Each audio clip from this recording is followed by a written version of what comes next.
Okay, hello. It's September 11th, 2025. Hello, Sun, hello, Aiden, and hello, everybody who is watching this. Let's turn the camera here. Okay. So, yeah, hello. How am I? I'm good. I'm good. Well, not overwhelming good, but I'm okay. I had a tough year behind me. I had a lot of bad experiences with so-called friends, and I had a full program with I've been lied, I've been manipulated, I've been disappointed. As a full program, I had to quit several friendships because I'm not going to accept it. However, I'm okay. This is not the topic today. Well, the topic is who is God. It's a very wide topic. It's very it's not only about God. It's about religion. It's about human nature, and it's a very big thing. Why am I doing this? I'm doing this because I myself was Christian for 30 years. No? And I was this type of Christian. I called myself fundamental, but not in a sense like as a Muslim fundamental who blows them up. No, fundamental meant for me, I did work with the Bible.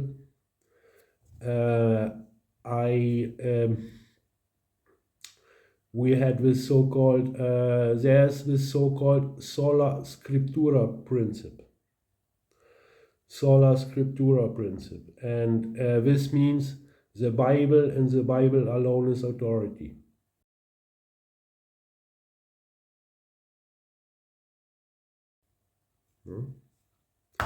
So, So, this is a very wide topic. There's a lot to say. I'm certainly not an expert, but I do have my experiences, and I do. As I said, I say we because at this time it was with my former wife. Your mom was my second wife. I was married before, so and we did it together. She became Christian too, and we did actually study the Bible, self-taught. It's we were reading the Bible, we were studying the Bible, we were very active. And as I said, sola scriptura means the Bible, and the Bible alone is authority. But in the end, we did sorry. In the end, we did deal also with Nag Hammadi. I don't know what else. Nag Hammadi. There was another one. I don't remember. So, yeah, I've been Christian myself for 30 years. I became Christian when I was 12 years old. I did lost my faith when I was 42. So I've been Christian for 30 years.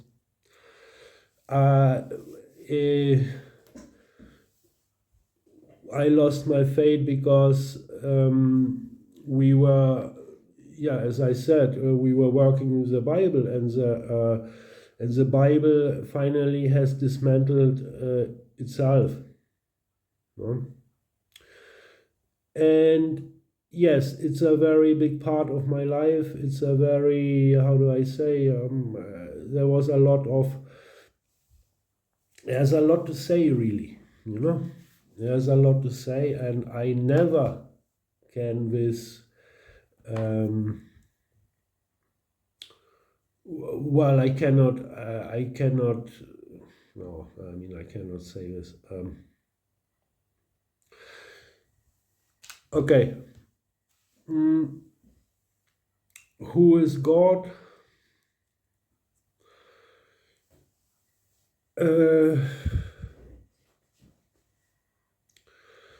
First of all, there are some basic things to know. There are some basic things to know. Or let me say differently. Let me start differently. There's a lot of people on YouTube who really go into the Bible. No? What is all wrong about it? That's a topic. You know, the humanity, the world is divided in people who believe in something and people who don't believe in something, atheist and theist. And and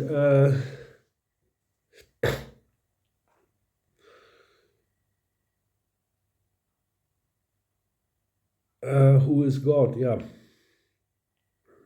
And wait a minute. So there, in Christianity, there's well, actually, no.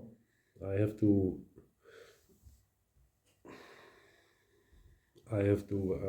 Let's start it again. So there's a lot of people on YouTube, like Paulogia or Mindshift or Vice Rhino.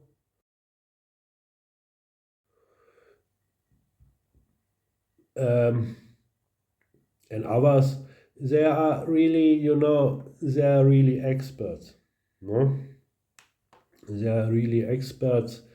They are really, take the Bible apart, if you like. No? So what I'm doing here is not really, in a way, it's not really necessary because you have a lot of videos and material on YouTube. You can watch it. Those people can do it way more better. What I am attempt to do here. And yet I want to do this because, as I said, it was a big part of my life, and I have to say something too, actually, And the first thing what I want to say, there are some basic things to know. And the first of all, God, the term God, is in a way a trap. Yeah. Because God really, if people start to speak about God, they slip almost immediately, automatically into Christianity. No? And this is not really God. It does not mean he has to be a Christian God, if there's a God at all, no? Or plural gods.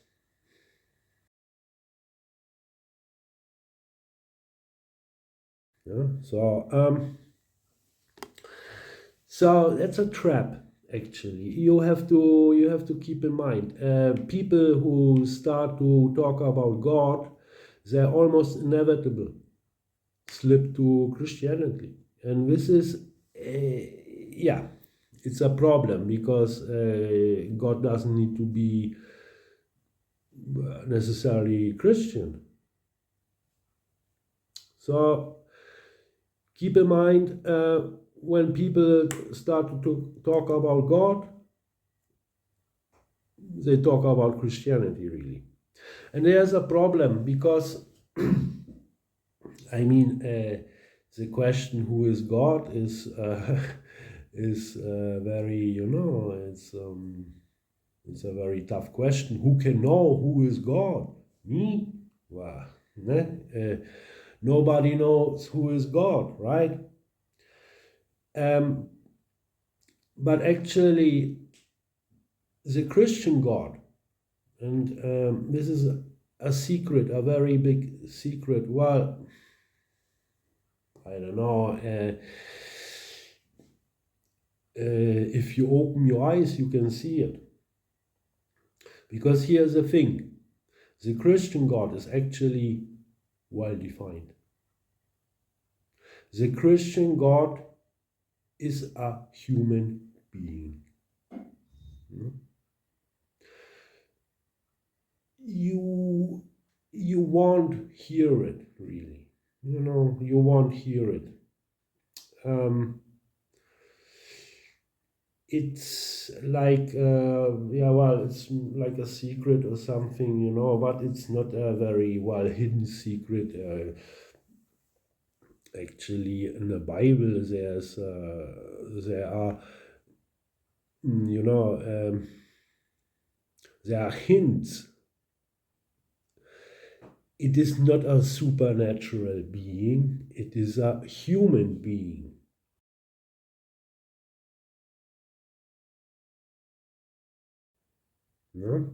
And God, the Christian God, the term itself, has more the function of a title, like king or something else, Yes. So this is the thing.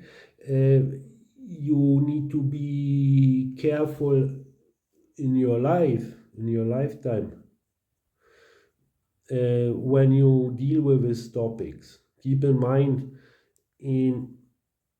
if you talk to people about God, so keep in mind, you almost inevitably slip to Christianity, and the Christian God is a human being.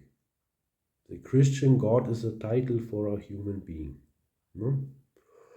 The person can change, of course. It's like king is a title for whoever becomes king, right? And this is a pretty big game changer because that's a thing, that's like deception, that's like misleading the people, because God can be everything. People usually do not imagine or do not picture out a God. They don't imagine how he, she, or it looks like it. No, people, because you just cannot do it. How? God is God. God is what people do. Imagine, how is the word, properties of the God, So usually people, if they imagine God, or if they think about, God should be like this or like that or however, And in Christianity, there is this thing, Christians believe, in this God, their God is almighty, all power, all knowing, and all good.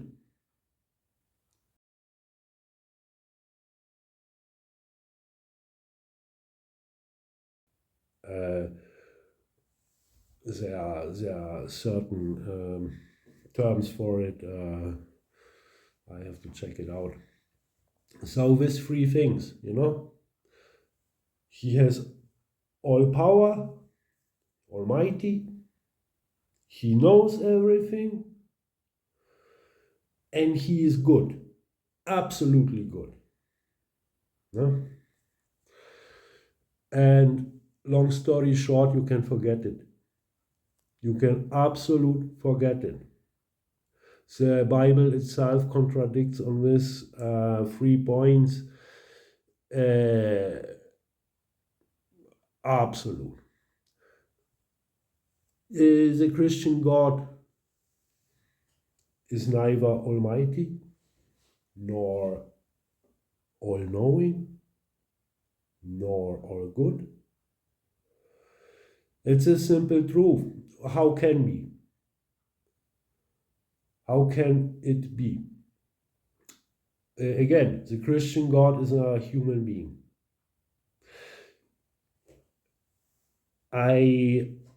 I suppose, okay, sure, I mean, this human being is not just a random person, it's they are a very powerful person. Like, well, I suppose actually in the Old Testament, pharaohs, I suppose God is another title for pharaohs. No? The very powerful people, it's like, yes, they are very powerful, they are very, but still human beings, nothing supernatural or whatever. No? God can be everything, but not a human being. That's very simple. And this is a very big lie about Christianity because, almost everybody thinks they talk about a supernatural being or whatsoever, but it's not. If you really believe in this, that God is a supernatural being, entity. So, if you read the Bible, actually, first of all, the Bible, when I was active Christian, I catched up. I've heard that statistically only 4% of the Christians have read the Bible from the first to the last page. The entire Bible, the entire book. It's a book, no? This is how you usually read books, if you are interested. So you start on the first page and you read the whole thing through. Now, the majority of the Christian in general today and before, they did not read the entire Bible.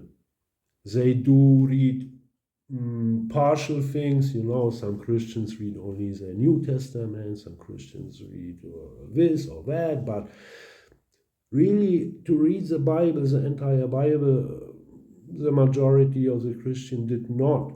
I do not know if those 4% are accurate, but my personal experience says yes. It was just hilarious. We were dealing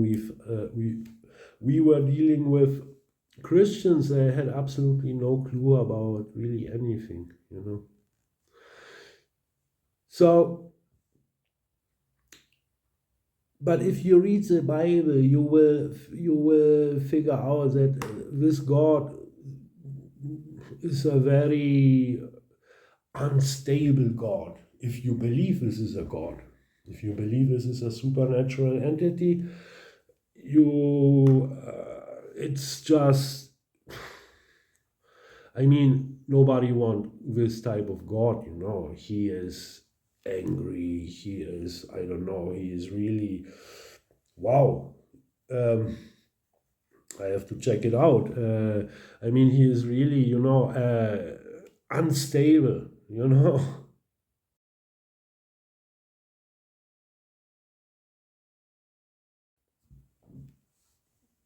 And he can be good, he can be angry, he can be very pissed off, whatever, no? I give you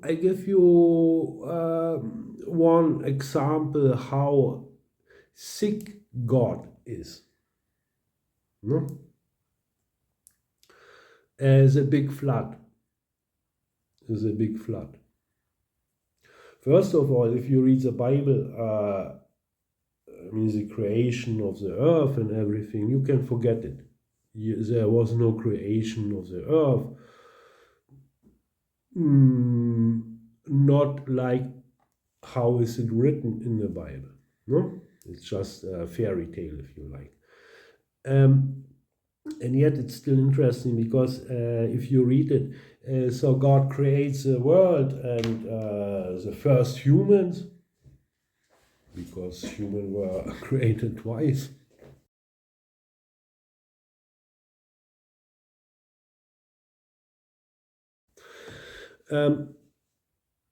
So, if you read it every day, first day, second day, and everything, so everything was good.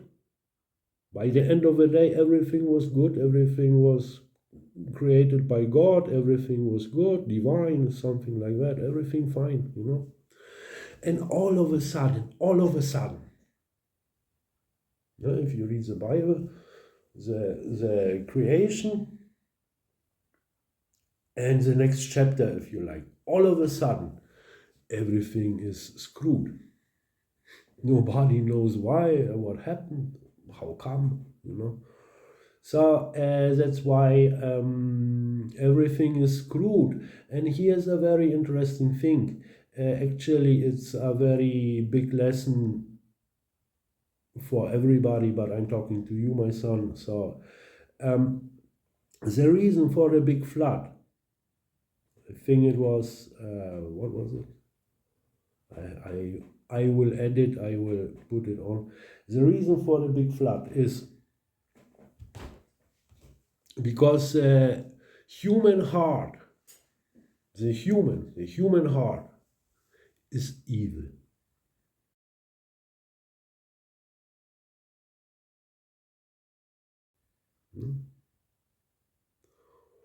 That's what God says. The human heart is evil. Therefore, the big flood to erase, everything, everybody, a part of Noah, of course. But the thing is, when everything is done, when the flood is over,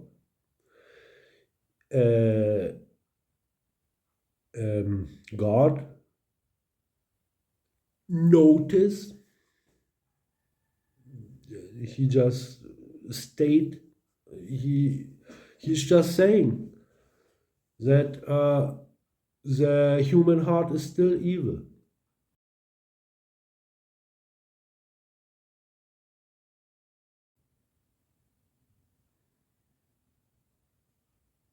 So that was the reason why the big flood, because of the human heart is evil and need to be erased or whatsoever. But after the flood, the human heart is still evil. It's just, I mean, what is going on, And this, um, uh, on this little example, I mean, that's quite a thing, you you I mean, God created the human and everything. So why this evil thing on the first place? You know. But yes, so the human heart is bad, is evil. Then the flood. After that, the human heart remains to be evil. Did God didn't go? Didn't God know it on the first place that it won't change anything? So with God knows everything, all knowing, it failed, is failing. The second thing, Almighty, all power, Almighty, is failing too. He couldn't erase the evil heart or the evil part of the human heart. He couldn't erase it. Let alone all good, right? I mean, according to his story, he just erased, the entire planet, a part of the creature who lives in the water. No? So, what a moron, if you like. I mean, no? Who wants a God like that? Nobody. No? And but as I said, as a Christian, God is a human being. It's a human. No? So of course he cannot erase the evil part of the human heart, or he cannot do a flood on the first place, not a global flood, no? Because he is a human being. How he cannot create the earth, nothing. Yeah. By the way, the symbolic meaning of water are people, multitudes, folks. It's not, well, it can be water, can be, but actually the symbolic meaning of water is how is it in English? Multitudes, folks, people, crowds. No? So who knows what is really meant with the big flood? It can be also, like an invasion or something. The result would be the same. Everybody on the land gets killed. In the oceans, they cannot do it. How? So, yeah. The symbolic meaning of water are crowds, people, multitudes. Okay, here we go. Here's the verse, Revelation 17:15. What I would like to point out is the waters you saw where the prostitute sits.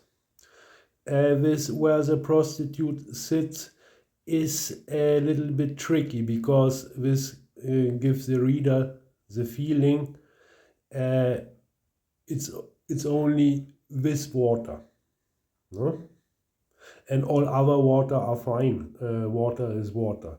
But I do see it differently. I think the author of the Bible, they did it with purpose to cover up what is really with water meant. Once again, water can be water, yes, but many times when you put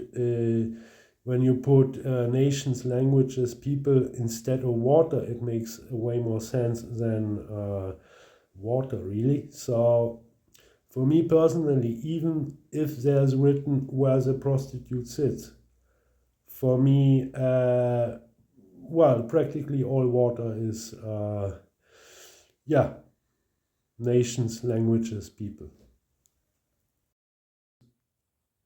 Things like that. The same with trees. That's a symbolic meaning of trees. Trees and water is really almost the same, no?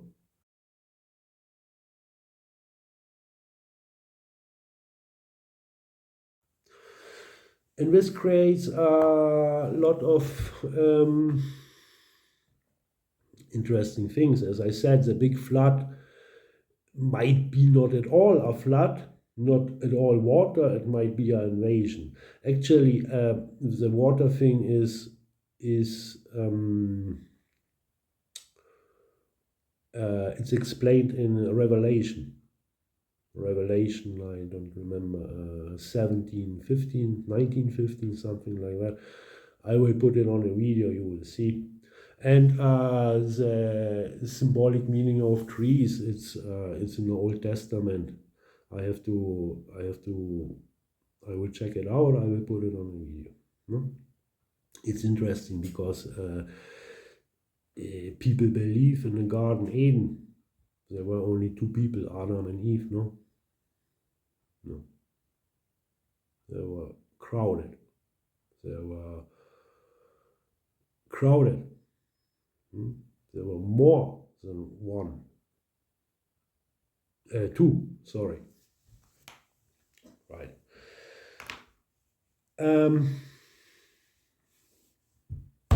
So, who is God? Yeah.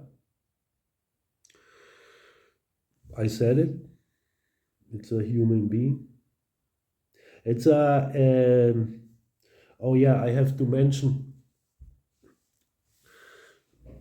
Muslim and Christian have the same origin. No? So, as I said, I was Christian for 30 years. I never been Muslim, but I know because they have the same story in the Old Testament, and then I don't remember exactly, but like two brothers, one goes east, one goes west, something like that, and from the one is you had the Christianity, and the other one have created Muslim, no? So I do not dare to talk about other religions like Hindu or I don't know, I really don't know. And I do not dare, I don't say anything about it. But the Christian God and the Muslim God are false gods. Or Allah. Allah is, there is no Allah. Allah was a human being, no more. No? This is an uncomfortable message somehow. No? On one side. On the other side, actually, it's a very liberating message. No? Because this opens the realm for the true God, if there is one. Or gods, plural, who knows? No? So, bad news, good news, if you like. You know, the Christian God, Muslim God is a false God, but this opens, this does not say there is no God at all. And here it begins to be very interesting, you know. This is a very big thing. I cannot answer you the question. I do not know if there's a God, gods, but it is evident, absolute evident. This is not, you know, we are surrounded by higher, how is it said? Well, higher power, no?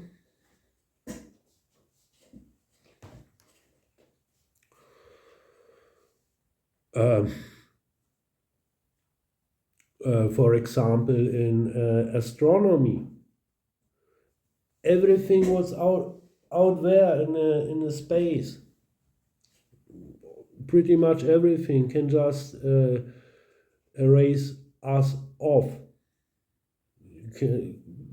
can destroy us, can the planet, the entire planet, whatever, black hole or whatever, we are, they are really big powers, but I'm talking right now about nature, of course. Actually, I think I will do a separate video on this topic, because it's a very big topic.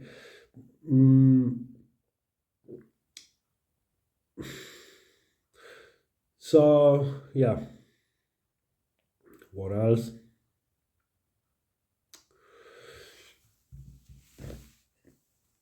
As I said, the Christian God is a false God. That's the bad news. The good news is this opens up the possibility for anything else. Yeah? It does not mean automatically there's nothing.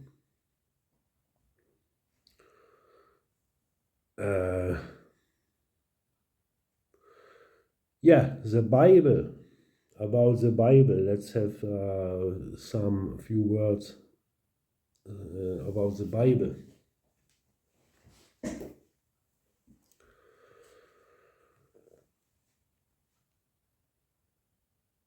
The biggest deception about the Bible is not. People think the Bible is to, how is it said? People think the Bible does unify. The purpose of the Bible is to unify the people, to bring it together. No?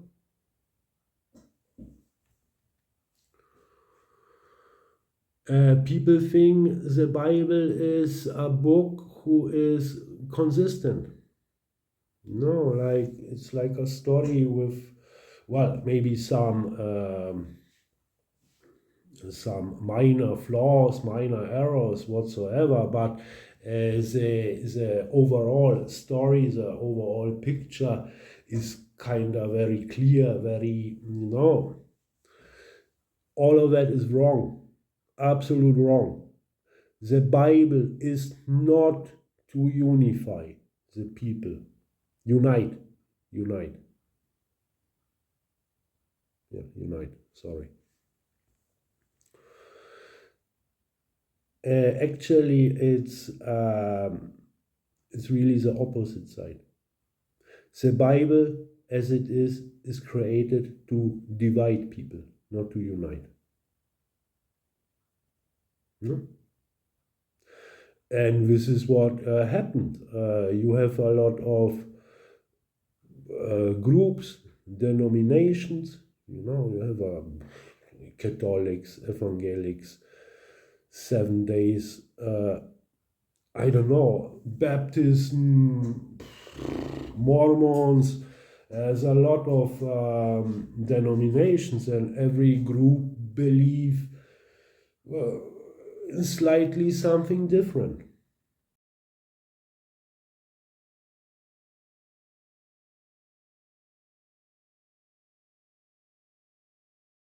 No? They all have the same book, the Bible, but they extract a different story of it. No? It is done with purpose. This is Bible. The Bible is a collection of 66 books. They do not really fit together. No, there's no consistency. No. And this is done with purpose. You have to know the Bible. Actually, the whole Christian thing, especially Catholics, religion is psychological warfare. Period.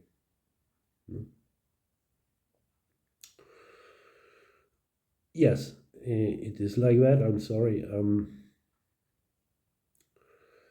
It's about to divide people. It's about the Roman principle. How is it called? Um, divide and rule. Divide and rule. It's a Roman principle, like you know.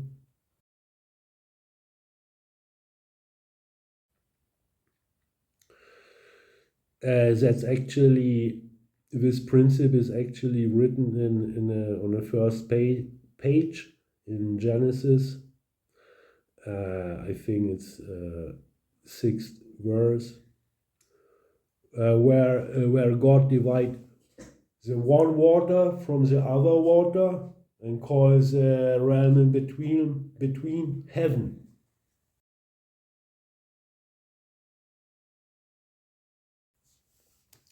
This is divide and rule.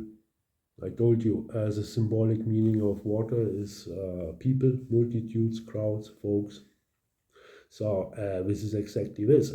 If you are in charge, if you are the boss, if you are king or whatsoever, and he separates the one water from the other water, it's dividing people. No? So if I would be the ruler, I would call the space in between also heaven. That's the Roman principle. So yeah, I think there's a lot more to say. You can, I don't know if you are, how much you will be in touch with religion, especially Christianity whatsoever. But the takeaway for today is, you know, as a Christian, God is a human being. And the Bible is not, the Bible purpose is not to unite people, it's to divide. About the consistency, it's like that. Scholars, they talk about alternatives. I actually don't remember exactly. I don't remember exactly what is meant with alternatives, but in scholarship, they say, not me, they.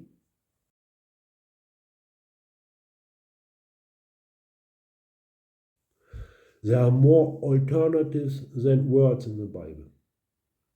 Yeah? And I have to say, if you are, I talk about me, you know.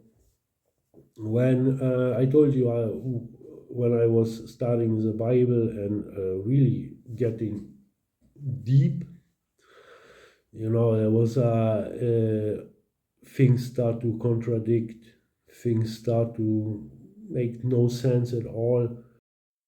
So let's do one example. Here's Matthew 5:43-44, where Jesus Christ said you have to love your enemies.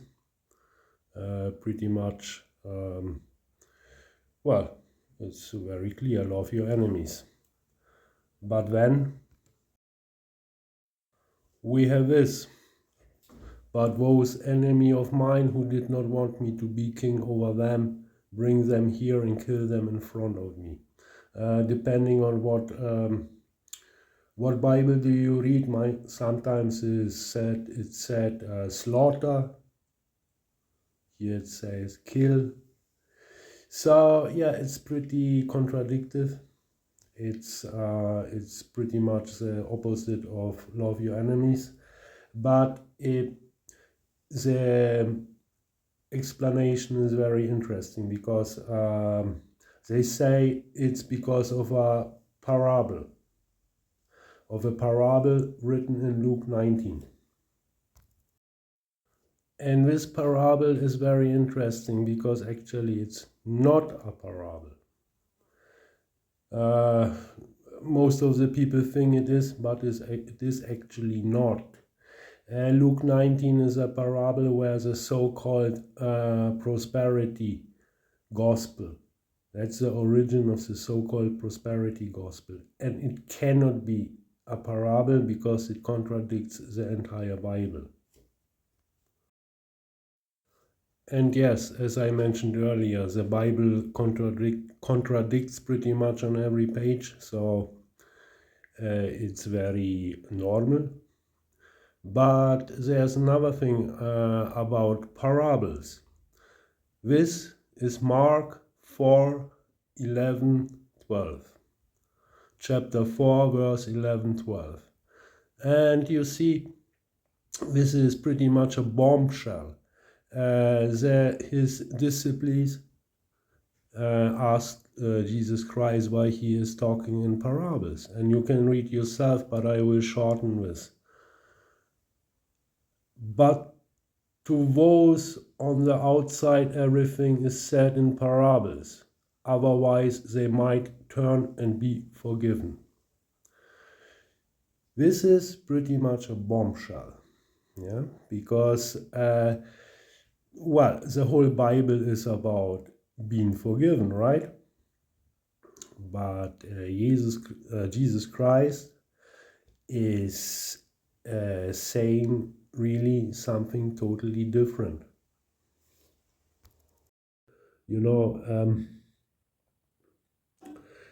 and after a while, look, I never wanted to lose my faith. It's not like I'm having a nice walk on a Sunday sunshine on a beach or something. It's nothing. People who do really believe in God, in the Christian God, and do lose their faith, it's a very big deal, because your whole world, your whole thing, belief system is collapsing. It's everything but no fun. I mean, it's not fun at all. I mean, it's really so.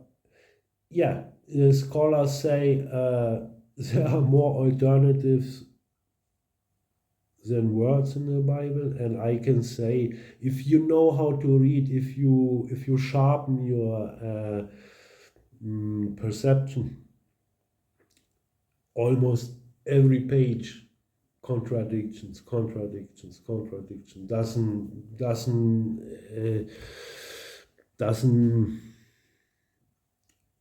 doesn't fit, no.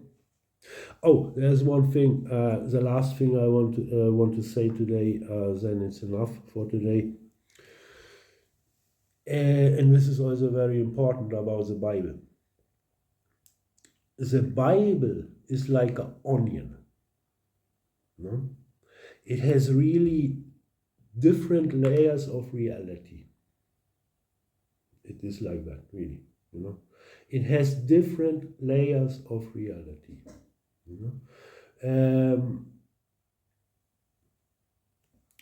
And not everything is a lie. There are things in the Bible I wished it would be a kind of a fake or hoax or whatever. There are things written in the Bible, very disturbing things, no?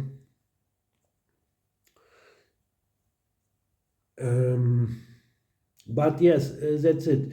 The Bible is like an onion. There are different layers of reality, and in scholars are like in the core of the everything, So